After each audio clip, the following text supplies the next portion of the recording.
Hello, this is Dr. Harriet Fraad, back again with my show, Capitalism Hits Home, a show about the interaction of the society, the economy, the politics with our personal lives. In the last show, I talked about the 4 horsemen of the apocalypse of mental health care in the United States. And I want to end that discussion for the moment on a more positive note on what would constitute mental health and how we could get there. Because we're coming from a really bad place, which started, as I said in the last show, in the 1980s when capitalism was reigning supreme and humans and most everything else were commodified.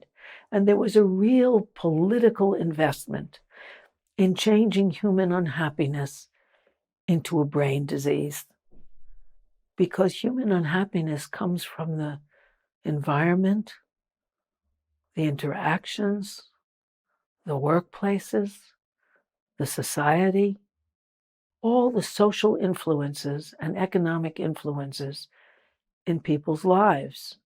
Whereas if you have a brain disease, it's, forget it, you got measles. It has nothing to do with a rapacious capitalist system that sees you as nothing but a cipher in a ledger that during a pandemic calls you essential. And then after the pandemic says you're unskilled, you're worth very little, and tries to profit from giving you a low salary and poor working conditions. As a parenthetical thing, I want to say that women are the most prone to take psych meds. They admit their unhappiness more readily, ask for help, and often get unfairly medicated. Women are also the poorest paid people in the United States. The majority of Black women in the United States make either $15 or less as a wage. All women together, 40% of American women, all women together, make $15 or less an hour. And many of them are single mothers living on poverty wages. That's why there isn't a city, state, or county in this entire United States where 2 people working full-time at minimum wage can afford a 2-bedroom apartment. So we're talking about people living lives that economically are immiserated and have all sorts of psychological problems on trying to make ends meet, trying to get their kids to have the commodities that they see on TV that other kids have, trying to feel at ease, trying not to worry about bills piling up, including medical bills, which are one of the reasons for bankruptcy in the United States, one of the top reasons. Elizabeth Warren and her daughter, I forget her first name, her last name is Tyagi, Tyagi, wrote a very good book on the causes of bankruptcy. And the top 4 included medical bills. Wow. So and of course now it would be credit card bills or credit for college and other educational opportunities. But that takes us off our topic, which is looking at the effect of human misery that comes from the society. That isn't a brain disease. It comes from unhappy lives, unhappy families, then unhappy adolescence, unhappy college years or young adulthood, and unhappy middle age and old age. And ascribing those things to disease is very convenient if you don't want to help people, if you don't want to recognize that the capitalist society we live in has a lot to do with people's unhappiness. And it's no accident that it's women who are prescribed the most psych drugs, because it's women who are the poorest people in the society. Not that men get off that easily. It's men have a greater rate of suicide and homicide and jailing and other very unpleasant experiences in the society. But I think it's very important for us to look at, okay, let's look at human misery here and what we can do about it. And here, Democracy at Work has a lot of wonderful insights and publications. Go to www.democracyatwork and look at all the things that there are there if you want to explore this. But what I'd like to do now is to talk about, okay, we're doing the wrong thing here in the United States. People are miserable, among the most unhappy in the world, in the most expensive health system in the world. And so something's definitely wrong, and it's not a brain disease, and it's not going to be cured by medications that have side effects and are not effective in any case in anything except side effects. And for a while, the illusion that one is getting better. So what would we have to do to make ourselves happier people? Because on the UN has a World Happiness Index. The United States is not at the top, believe me. Among the wealthier countries, we're 17th there. Whoa. So here we are. That's out of the 30 most wealthy countries. We are the 17th, even though we pay much more for our health care than any of the other countries. So what's going on? What could we do about it? Well, in the first place, the idea of capitalism is that you get people to work for you to earn the most they can, and you give them the least pay. And you see your workers as human resources, cogs in the wheel of your own profiteering. That really doesn't spur kindness between people. And what does? I mean, what is mental health? We should really say that before we continue. Mental health consists of the 4 legs on a mental health table. One of them is connection that is intimate and personal, very close between people, and they can be with lovers or husbands and wives. They could be with best friends. They could be with relatives, but people with whom you could say anything and to whom you could say anything and know that you would get a compassionate hearing.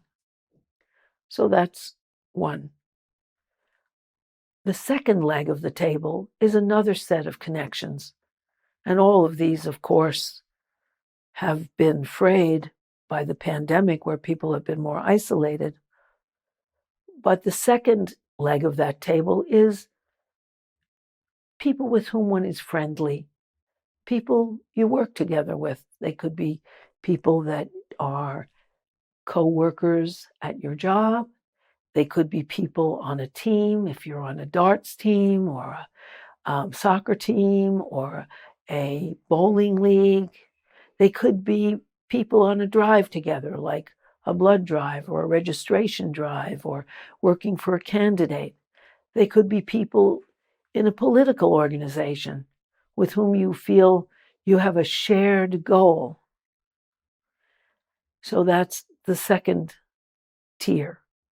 The third tier is a connection to your society where you feel I am a part of things. I am an important part of things. I am heard. And you can get that if you have a government system that actually asks the constituents what they want. If you have political organizations in your area that push what you want, what you think, and where you contribute with other people. And the fourth leg is a sense of connection to the world, where you feel I am a human being among other human beings. The United States is rather weak on most of those. The connections in families are breaking down. Most marriages end in separation or divorce. And that doesn't even count all those people who just split. Children are in trouble. More children are suicidal and depressed than has ever been before. And the family used to be, and still is, one of the important focuses of our emotional connection, because connection is really important. If you read about the shooters who are very active in the United States at the moment, there's one mass shooting at least every week.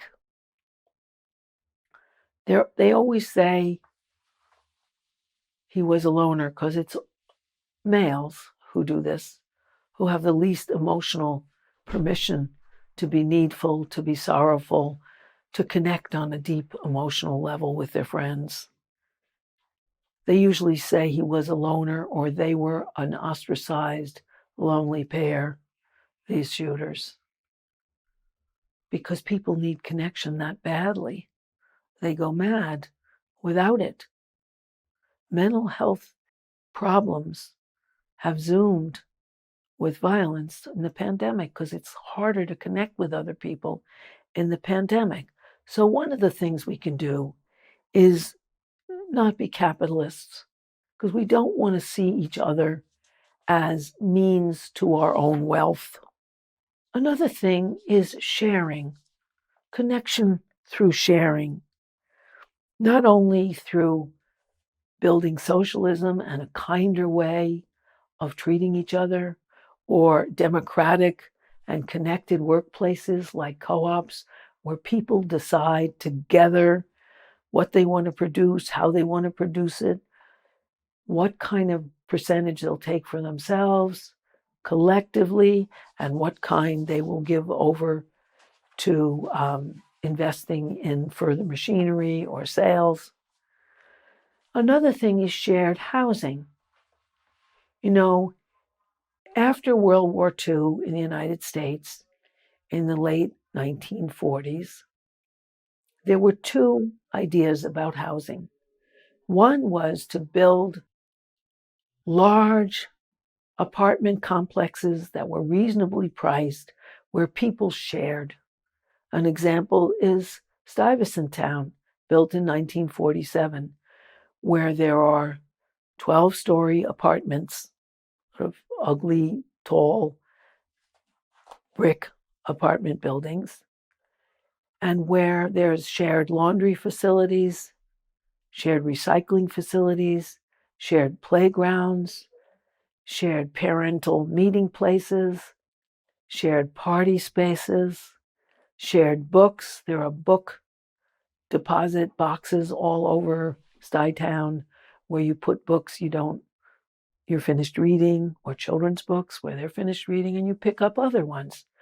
Every building has a shelf where people can put things that they don't want, and others can take them if they like. There's a lot of sharing. Also, there's the sharing of the 80 acres of green around these apartments, in which there are 12 playgrounds, but just lots of green space. Places, benches where people can sit and talk. Well, in the 1950s, part of the anti-communist movement was led by Joseph McCarthy, Senator McCarthy, who became the head of the Housing Committee and decided that shared facilities and apartments were communist. And we should not allow that. And we should invest our housing money in big developments of individual houses, like Levittown, there were many rules. You had to buy your own appliances, no sharing there. You had to buy them from GE, which was very active in his career, McCarthy's career. You couldn't have more than 2 children, because everybody had to be the same. You had to be married. You had to have a stay-at-home wife and a working husband who worked usually in the city. You could not have a mixed race couple, because you couldn't share with another race your company, your child's friendship, etc. And unfortunately, in the anti-communist mood of the 1950s in the United States, that won out. And Levitt benefited enormously, by no accident, and built thousands and thousands of individual little homes with individual little garages, separate from everybody else. They were segregated, and later they built ones just for Black people to keep them separated and segregated, but apart. I think the Roosevelt complex is one of those.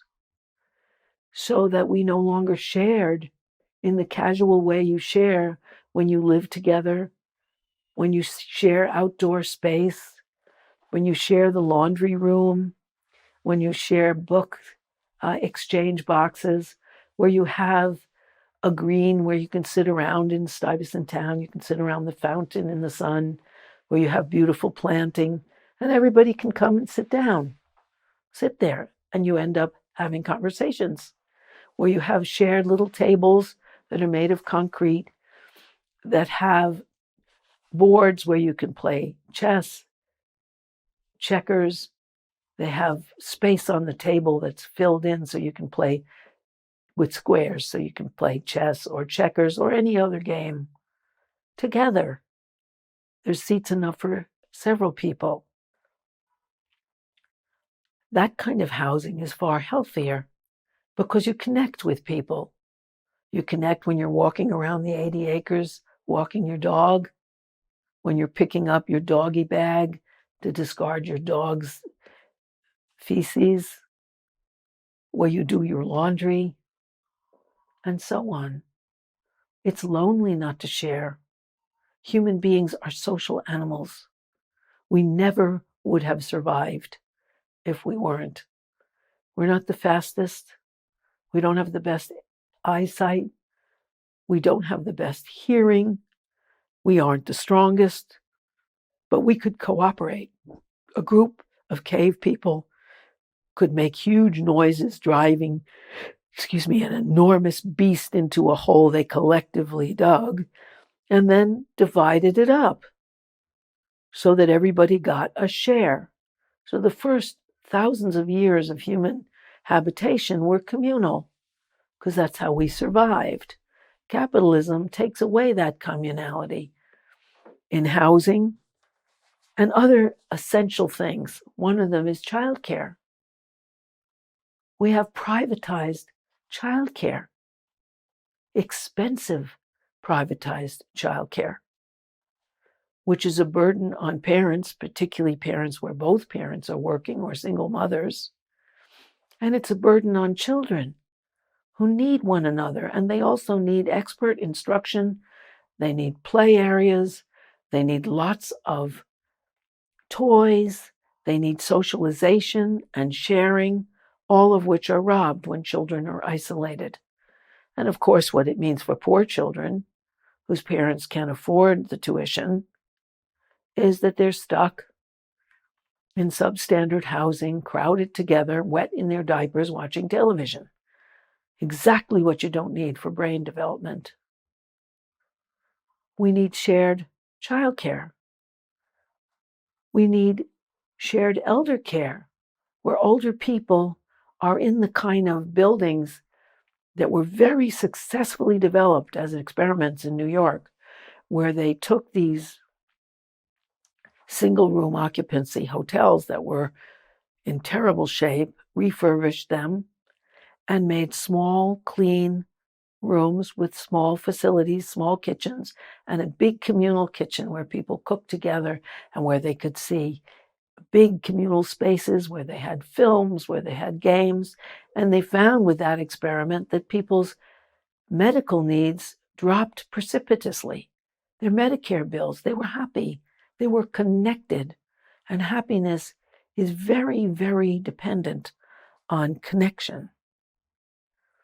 We need subsidized, guaranteed healthy food. so that the people can come together and shop and get healthful food. These are basic needs. And we need to know that we need to sustain each other. We need housing quality. You know, in a city like Vienna, although it's not much publicized in the United States, at least 25% of the housing can't be more than a quarter of your earnings. It's subsidized because they feel that, like we all do, housing and control over freezing and overheating is a basic need, and it should be provided collectively. It's interesting to me that in New York City, as our mayor is trying to close down the homeless encampments all over the city, out of the 200 encampments they tried to close, only 5 people volunteered to go with their plan for shelter because the shelters were so dangerous and frightening, and they felt more protected sleeping outside, subjecting themselves to external temperature in encampments. That's really sad. So safe housing is something that we all need and we could do collectively. Safe sleep and restorative rest, which means you're not sleeping in a dangerous place like many shelters are. You're also not sleeping outside where you could be a victim. And people from the encampments that were recently shut down by Mayor Adams, when they were interviewed about why are you here, why don't you go into a shelter, they said they felt unsafe and they felt a community in their shelter.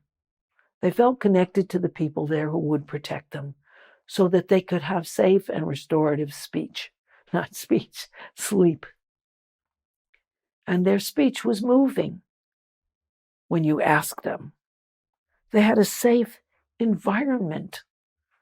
And one of the things that the United States doesn't have is safe housing and a safe environment.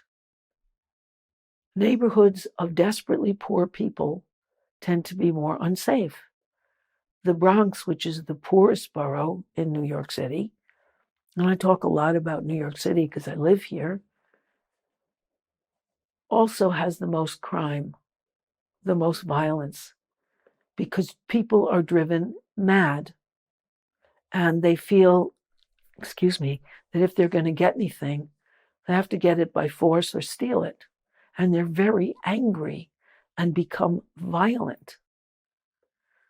And if we need connection, which we sure do, and if we want to improve our status among nations with happy people, without misery, we need to go towards socialist societies. The societies that are happiest are more socialist. There are places like New Zealand that has a socialist Labour Party leader, Jacinda Ardern, who shepherded her people through COVID with such minimal loss. Or safe places like the Netherlands, in which child rearing is communal, housing is subsidized, health care, child care, elder care, after-school care are subsidized. Or all the Scandinavian countries that have all of those things. We need collective quality facilities here where people could connect and where children could connect in a safe environment. And we'd certainly have to do away with the medical model for unhappiness that claims they're curing a brain disease when there is absolutely no evidence that that's the case. You can look in any of the literature that exposes this, and it is extensive. And if you want something more extensive, I'll send it to you. But if you want a great summary, there's this book called Cracked by James Davies, which summarizes all the studies. Also, you could look it up on Google and find thousands of studies showing that there is no proof that it is diseases of the brain that cause misery. And what we need for mental health is connection with each other, a sense of being people together, not people who are trying to make a buck off each other, or people who are seen as just vehicles for someone else's profit. That makes people callous. And in this pandemic, where this richest country in the world has failed its people, where we have the most deaths in the world per population, because that's a collective thing helping us through, we need to do something different. And there's ways in which mental health care and the diagnostic statistical manual that pigeonholes people into diagnosable, quote, diseases that could be medicated has to be rejected. For social and political changes that make people feel comfortable and connected with each other and protected. Thank you very much. This is Dr. Harriet Fraad with my program, Capitalism Hits Home. Thank you so much for listening, and thanks for telling people about it so that they can listen. Thank you particularly to our Patreon subscribers who send us money. We understand not everybody can, but we're grateful that some do, of course, because it allows us to exist. And we want everyone, if they like this, react to it, send your reactions in to Capitalism Hits Home. I'll always respond to you. And to take a look at Democracy at Work and see all the opportunities you have to learn about the society in an honest and nurturing way. Thanks again. I hope you tune in next time. Bye-bye.